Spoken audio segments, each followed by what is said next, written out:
ông chạy nàng anh bàn sẽ đam hay bàn đỏ chẳng tay nàng anh bàn kiaจะเพย์ ស្វាមីហើយគឺយើងកុំសង្ឃឹមថាប្តីយើងឲ្យល្អយើង 100% កុំសង្ឃឹមចឹងឲ្យសោះណានឹងឯងស្វាមីក៏អញ្ចឹងកុំសង្ឃឹមល្អពីប្រពន្ធយើង 100% តែដល់យើងចិត្តទៅសង្ឃឹមពេកចឹងទៅស្រាប់តែមើលទៅឃើញប្តីគេល្អជាងប្តីខ្ញុំគេមានបុណ្យស័ក្តិគេមានឋានៈគេមានប្រាក់ថ្ងៃប្រាក់ខែច្រើនអីចឹងទៅអាហ្នឹងបើយើងគិតគូរទៅក្នុងរឿងហ្នឹងយើងមិនអាចរស់នៅរៀបរយប្រព្រឹត្តប្រតិបត្តិបំពេញតួនាទីរបស់យើងបានទេយើងគិតថា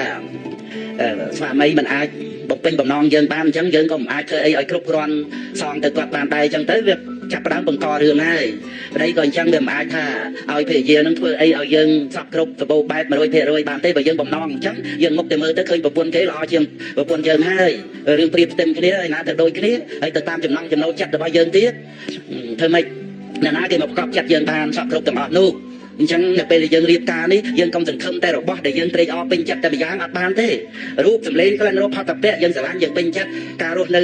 ជួយគ្នាមើលថែគ្នាសាងក្រុមគ្រួសារមួយផ្នែកហ្នឹងហើយប៉ុន្តែអ្វីដែលជារឿងជាប់មកជាមួយមានច្រើនទៀតណាស់ជាប់មកជាមួយប្តីហ្នឹងមានច្រើនទៀតណាស់មិនមែនមានតែអ្វីដែលយើងស្រឡាញ់ពេញចិត្តទេ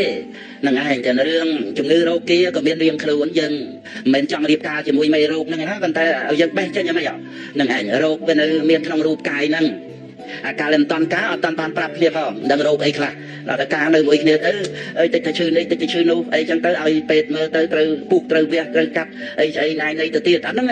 តែរៀបការឲ្យមកទាំងអស់ចឹងណានឹងឯងជារៀបជាធិមរណៈក៏មកបញ្ហាផ្លូវចិត្តកិលេសរៀងខ្លួនក៏មកជាមួយចឹងគឺយើងត្រូវតែមានអំណត់អត់ធន់ទទួលទាំងអស់នឹងឯងមិនអាចបដិសេធបានទេបើបដិសេធតើកុំរៀបការ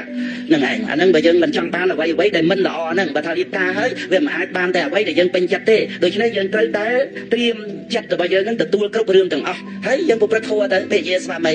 នឹងឯងដល់សេចក្តីអត់ធន់ដោយការប្រព្រឹត្តធម៌មានសិលមានទានមានសមាធិថេបានទេតើនឹងឯងយើងមានធម៌សម្រាប់ដោះស្រាយបើដូចជាយើងដឹងថាខែក្តៅហប់អីយើងត្រៀមម៉ាស៊ីនត្រជាក់អីត្រៀមទឹកក្រែងលោថាភ្លើងឆេះផ្ទះអីចឹងយើងត្រៀមខ្លួនយើងចឹងទៅអាហ្នឹងគឺក្នុងការដែលយើងមានពេជាស្វាមីយើងកុំចេះតែទៀមទាអ្វីដែលជាសេចក្តីល្អពីអ្នកដទៃមក 100% ណាអត់ទេគឺថាបាន20 30 30ទៅប៉ុណ្ណាប៉ុណ្ណឹងទៅប៉ុន្តែបើយើងពិតជាយល់ដល់សេចក្តីល្អយើងខំសាងឲ្យច្រើនឲ្យអ្នកដទៃវិញទៅណែសេចក្តីល្អនេះដែលស្មោះត្រង់ជាមួយយើងរហូតអ្នកណាល្អប៉ុណ្ណាក៏គង់តែបែកពីយើងប៉ុន្តែសេចក្តីល្អនេះណាបើញាតិញោមបងប្អូនគឺថាសេចក្តីល្អដែលស្មោះត្រង់នឹងយើងគឺនៅជាមួយយើងរហូតអានឹងយើងត្រូវយល់មិនអ្នកដទៃទេមិនអ្នកដទៃទេគឺយើងចាំថាមានតែសេចក្តីល្អទេដែលល្អជាមួយយើងរហូតពីជាតិនេះទៅបរលោករហូតជូនដំណើរយើងឡើងព្រមយាមទៅកាន់ព្រះនិព្វានទៀតផងសូមអនុមោទនានេះរឿងចំណែកនឹងក្នុងលោកនេះធំដុំណាស់ណាកាន់តែឆេះសន្ធោសន្ធើក៏មិនណាប្រសើរអីណាក្រំបើអីណាល្បីអីរឿងអីគឺថាវាមានអាភិបមិនត្រេកអរទៅជាមួយហ្នឹងអរតិហ្នឹងវាទៅជាអ៊ីសាចំណែកចឹងទៅដល់ទៅចំណែនទៅចង់និយាយរឿងមិនល្អរបស់គេឬក៏ថាអាចផ្ដួលរំលំគេអីយ៉ាងម៉េចចឹងទៅវាជាបាបធัวជាឧបកិលេសដែលនាំមកនៅវិវាទការឆ្លោះប្រកែកតោះតេងនាំមកនៅពីវរិយនឹងក្នុងសកបញ្ញហសូត្រដែលព្រះអិនទូលសួរព្រះអង្គអំពីរឿងមនុស្សទេវតាអ្នកកន្ធប់អីទាំងអស់ហ្នឹងដែលមិនចង់ឆ្លោះប្រកែកតោះតេងគ្នាទេប៉ុន្តែទៅជាមានពីវរិយនឹងគ្នាហ្នឹងមកពីអីព្រះអង្គត្រាស់ថាអ៊ីសានិងមច្ឆរិយៈចំណែកនឹងកំណាញ់ចឹងអាហ្នឹងឯងដែលនាំឲ្យមានវិវាទឡើងអ៊ីសានិងមច្ឆរិយៈហ្នឹងជាវិវាទតែមូលជាឫសគល់នៃការឆ្លោះប្រកែកតោះតេងហើយអ៊ីសានិងមច្ឆរិយៈហ្នឹងកើតមកពីអីព្រះអង្គបញ្ញាបយ៉ាងស្រឡាញ់ហើយនឹងស្អប់ហ្នឹងហើយស្រឡាញ់ស្អប់ស្រឡាញ់ដែលនាំឲ្យមានអ៊ីសានិងមច្ឆរិយៈហ្នឹងមើលក្នុងសកបញ្ញហសូត្រលេខ17ចឹងហ្នឹងហើយព្រះអិនទូលសួរព្រះអង្គតរហូតសម្រាប់សោតាបត្តិផលនៅនេះអន្តសាលកហិខាងកើតភ្នំខាងកើតក្រុងរាជក្រឹសនៃភ្នំវេទិយកៈហ្នឹងដូច្នេះវិធីរំងាប់សេចក្តីក្រោធនឹងរំលឹកដើម្បីបញ្ចប់ពធគឺនៅត្រង់ដែលថានៅពេលដែលយើងឃើញអ្នកដទៃធ្វើអីគឺពិតហើយតោះនឹងសិលធម៌គុណធម៌សុជីវធម៌នឹងឯងគឺជាទោសជាកំហុសពិតតែយើងត្រូវមកពិនិត្យខ្លួនយើងដើម្បីឲ្យដឹងថាខ្លួនយើងក៏មាននៅទោស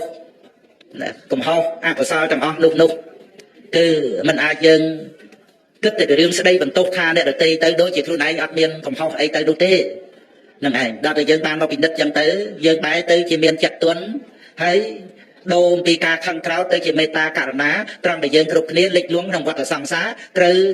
អាសវៈអោខៈយោគៈរូបរិទ្ធនឹងឯងចឹង ចឹងគឺយើងសន្តោសប្រកបនៃអធិស្ឋានទៅយើងនឹករលឹកឃើញសេចក្តីល្អអំពីគ្នានឹងគ្នាវិញទៅដែលយើងចេះនឹករលឹកឃើញសេចក្តីល្អទៅនឹងក៏សូមឲ្យសេចក្តីល្អគ្រប់គ្នាទាំងយើងទាំងអ្នកដទៃនឹងឯងមានការចម្រើនឡើងមានការចម្រើនឡើងរហូតដល់អាចឈ្នះបាបអកុសលក្នុងចិត្តសន្តានយើងត្រូវរកទីពឹងគឺមហាកុសលវិញយើងកុំទៅពឹងកិលេសដើម្បីទៅឆ្លោះទៅប្រកែកទៅចង់យកឈ្នះកុំពឹងកិលេសទៅស្ដីទៅថាឲ្យអ្នកដទៃអីរឿងអីកុំទៅធ្វើជាខ្ញុំបំរើកិលេសនឹងនោះនឹងឯងចឹងគឺយើងមកពឹងបុណ្យកុសលវិញដើម្បីដោះស្រាយនៅបញ្ហាគ្រប់យ៉ាងទាំងអស់គឺយើងត្រូវតែមកពឹងបុណ្យកុសលត្រូវពឹងសេចក្តីអត់ធន់ត្រូវពឹងមេត្តាករុណាត្រូវពឹងសេចក្តីស្ងប់ចិត្តត្រូវពឹងសេចក្តីសន្តោសប្រកបនៃអធិស្ឋាននឹងឯងចឹងគឺមានតែកុសលធម៌ជាទីពឹងនឹងឯងដែលយើងអាចទទួលជោគជ័យបានហើយយើងសប្បាយចិត្តរឿយរាល់ដងរាល់លើកដែលយើងគិតថានឹងស្ដីនឹងថានឹងឆ្លោះនឹងតោះអីទៅតែយើងយកឈ្នះកិលេសទាំងអស់នឹងបានយូរទៅជាឧបនិស្ស័យឲ្យយើងទម្លាប់ទាំងមិនជាលំបាកអីទេព្រោះយើងដឹងរឹករបស់កិលេសនឹងវាតែប៉ុណ្្នឹងឯងហើយតែយើងមានស្មារតីទៅយើងសង្កត់បានដូចជាភ្លៀងរងាប់ធូលីអញ្ចឹងដល់អញ្ចឹងទៅវាជាគុណតម្លៃនៃជីវិតទាំងអំណត់មានអំណាចនឹងអំណាចដៃជាដែលគួរដល់ការគោរពបូជាពីមនុស្សនិងទេវតាគឺថាគេមិនខ្វះទេមានប្រាក់លុយកាក់ប៉ុន្តែគេស្ញប់ស្ញែងនឹងគុណធម៌ដែលកម្រនឹងអប់រំឲ្យកើតមានដូច្នេះមនុស្សយើងត្រូវយល់ពីគុណតម្លៃនៃជីវិតគឺគុណធម៌នឹងឯងទោះជាជីវិតនឹងឯងលំបាកលំបិនអីខ្លះយ៉ាងណាក្រីក្រលំបាកអកុសលវិបាកអីក៏ដោយតែយើងអត់ធន់តស៊ូសាងសេចក្តីល្អសម្រាប់ជីវិតរបស់យើងជាឱកាសសំខាន់ដែលយើងត្រូវប្រមូលរួមឱកាសទាំងអស់នឹងឯងក្នុងការសាងសេចក្តីល្អក្នុងជីវិតរបស់យើងអានិសង្ឃយើងនឹងឃើញច្បាស់ក្នុងបច្ចុប្បន្នចំពោះជីវិតដែលប្រដាប់ទៅដោយសេចក្តីល្អមានសេចក្តីអត់ធន់មានការងារធ្វើដោយត្រឹមត្រូវរឿយចឹងទៅយើងនឹងបានកុសលធម៌ជាទីពឹងដែលនឹងត្រូវចេញចាកអំពីលោកនេះឆ្ពោះត្រង់ទៅកាន់ព្រះនិព្វានតាមផ្លូវគឺអរិយមគ្គប្រកបដោយអង្គ8ប្រការមានខ្លោងទ្វារគឺសតិប្បដ្ឋាន4ទាំងសូមអនុមោទនា